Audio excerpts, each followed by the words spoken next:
Monsieur le préfet, concernant les PFAS dans le département des Vosges, la situation a évolué. 2 communes ont été particulièrement touchées, mais aujourd'hui la situation évolue favorablement. Oui, alors sur les 2 communes de Tendon et des Arentès de Corcieux, dans les eaux desquelles des PFAS avaient été trouvés, un dispositif de traitement par charbon actif a été mis en place. Son effectivité a été testée, et ce qui a permis de lever les restrictions aux usages de l'eau. Pour autant, des réflexions, des analyses sont en cours. Vous nous disiez le problème n'est pas derrière nous, bien au contraire. Oui, alors toute une campagne d'analyse est mise en place sous le pilotage du ministère de la Transition écologique pour aller chercher un peu plus loin que ce qu'on a fait jusqu'ici. On a testé jusqu'ici les boues de stations d'épuration industrielles.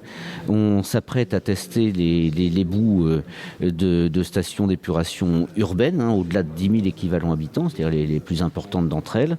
Et puis en parallèle, on continue des analyses très régulières et approfondies de toutes les eaux distribuées, de tous les réseaux publics, pour d'une part mieux connaître le phénomène et être capable de réagir immédiatement si d'aventure on devait déceler la présence de PFAS dans des concentrations trop importantes dans ce type de produit. Les entreprises sont particulièrement ciblées, elles ont modifié leur process, disiez-vous. Alors, s'agissant en particulier des entreprises du secteur textile qui utilisaient historiquement depuis des années et des années des PFAS dans leur process industriel pour l'ennoblissement du tissu en particulier, elles ont fait un gros effort de réadaptation, de revue de leur process industriel pour en sortir les PFAS. Donc aujourd'hui, elles produisent la même chose comme le produisaient hier, mais avec des procédés différents qui permettent de ne pas utiliser de PFAS et donc par conséquence, il n'y a plus de PFAS dans leur rejet. Les services de l'État auront beaucoup à faire. Vous allez multiplier les contrôles, des contrôles renforcés. Oui, alors c'est effectivement un gros chantier qui est devant nous, mais qui est indispensable. Et donc, toutes les mesures sont prises pour pouvoir y faire face dans les années à venir. Concernant toujours les PFAS, vous avez parlé d'un circulaire qui a été délivré du coup en avril. Il apporte du coup de nouveaux points finalement. Oui, alors le premier point, peut-être le plus important, c'est que les PFAS sont des substances qui sont connues de manière relativement récente, finalement, qui ne sont pas toutes connues. Il y en a des milliers. Aujourd'hui, on est capable d'avoir des données un peu précises sur une trentaine d'entre elles seulement. Et pour ces PFAS-là, pour la première fois, on a maintenant des normes, des seuils de concentration admissibles dans les différents produits dans lesquels on peut en trouver. Donc, on a des repères qu'on n'avait pas hier, grâce à cette circulaire. C'est déjà un progrès important. Et puis le deuxième volet de cette circulaire, c'est l'extension des produits dans lesquels on va mesurer la concentration de PFAS pour avoir une meilleure connaissance du phénomène. Et le seuil, il est de... Il est variable d'un produit à l'autre. Ça, je ne peux pas vous donner les chiffres, je ne les connais pas par cœur. On peut continuer à boire l'eau du robinet dans les Vosges.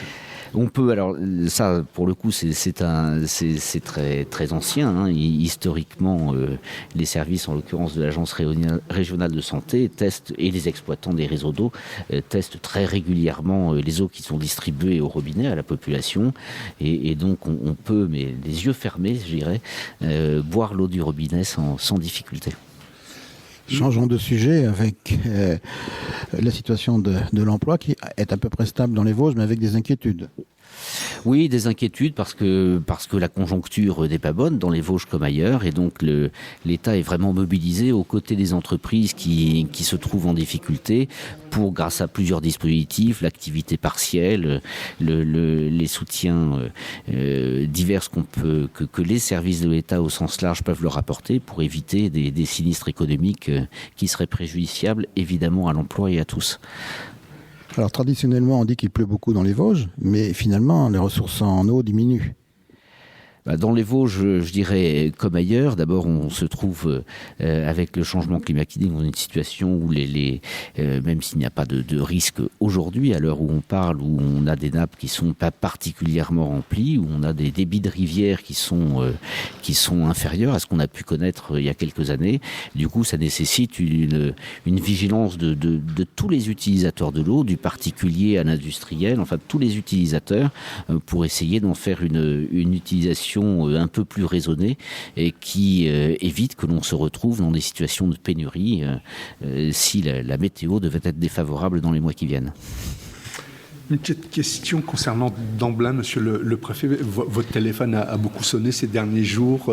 Le président de la région a envoyé un courrier. Les élus locaux s'opposent à l'organisation de ce rassemblement évangélique sur l'ancienne base aérienne de Damblin. Vous comprenez ces inquiétudes et que leur répondez-vous ? Alors, d'abord, ces inquiétudes sont parfaitement légitimes. Ensuite, à ce stade, à l'heure où nous parlons, aucune décision n'est prise dans un sens ou dans un autre. Donc, je ne suis pas capable de vous dire si effectivement il y aura un événement particulier à Damblin au cours de l'été, en fin d'été. Ces inquiétudes sont légitimes. Pour autant, c'est un exercice qui est maintenant bien connu. Les services de l'État dans d'autres départements ont contribué à l'organisation de cet événement ces dernières années, et même il y a assez longtemps. Maintenant, c'est un dispositif, je dirais, qui est rodé, ce qui est le fruit d'un véritable partenariat avec l'association organisatrice et qui permet de limiter considérablement les nuisances pour la population locale, pour les riverains. Ça a eu lieu en 2025 à Gros-Tanquin, en Moselle, dans des conditions tout à fait sécurisées, avec des moyens importants pour encadrer tout ça, mais également une responsabilisation des organisateurs qui fait qu'aujourd'hui, ça devient un événement beaucoup plus, je dirais, facile que ça l'a pu l'être il y a quelques années. Ces élus vosgiens vous disent que le site n'est pas adapté pour accueillir autant de monde. Alors, c'est effectivement un site qui est en cours de reconversion et l'État contribue d'ailleurs à faciliter, à accompagner la reconversion de ce site. Certaines entreprises sont déjà installées sur place, d'autres ont le projet de s'y installer à court terme. Donc évidemment, il n'est pas question de remettre en cause cette industrialisation de l'ancienne base de Damblin, au contraire, bien au contraire. Cependant, il reste aujourd'hui une partie de cette base qui n'est pas utilisée, qui est encore en friche aujourd'hui. Donc le développement, l'accompagnement des installations économiques n'est pas incompatible avec l'utilisation très temporaire pour quelques jours et de manière ponctuelle. Il n'est pas question de pérenniser quoi que ce soit dans ce domaine-là. Donc la compatibilité paraît possible. En tout cas, il faut vite leur apporter une réponse. C'est ce qui est le plus important et nous y travaillons, c'est de pouvoir statuer dans un sens ou dans un autre à une échéance suffisamment rapprochée pour que chacun puisse contribuer à apaiser la situation. Moi, je voulais juste revenir sur la démographie dans les Vosges. On le sait, ça baisse dans les Vosges, il n'y a pas de surprise. Et justement, vous avez des idées qui sont dans les tuyaux pour justement aider à éviter que ça continue à descendre la population. Ce qui me paraît important, c'est que chacun ait bien conscience de cette trajectoire démographique qui est défavorable dans le département, portée par un solde naturel déficitaire, qui va avoir des conséquences sur nous tous, sur la vie locale, sur l'organisation des services publics, de l'État comme des autres services publics. Et donc, le souhait, c'est qu'on puisse collectivement y réfléchir ensemble pour anticiper, éviter de se retrouver dans des situations qui conduiraient à dépeupler des territoires du département ou à les mettre en grande difficulté. Cette réflexion globale doit émerger. J'ai aucune idée des conclusions qui pourront en être tirées, mais en tout cas, on a tous intérêt à anticiper ce phénomène pour être capable demain d'offrir aux communes rurales, d'offrir aux populations installées dans ces communes, d'offrir partout dans le département une qualité de service suffisante, acceptable et qui permette de contribuer à restaurer l'attractivité du département. Et cela passe par des rapprochements de communes ? Ça peut être une solution, mais c'est pas forcément la bonne solution partout. C'est vraiment du cas par cas. Et puis surtout, ça doit émerger des territoires. Il n'est pas question pour l'État d'aller imposer quoi que ce soit. Il est question d'accompagner les gens pour que tout le monde se pose les bonnes questions et en tire les conclusions que chacun voudra bien en tirer. Il y a absolument aucun plan, aucune volonté autoritaire dans ce domaine-là.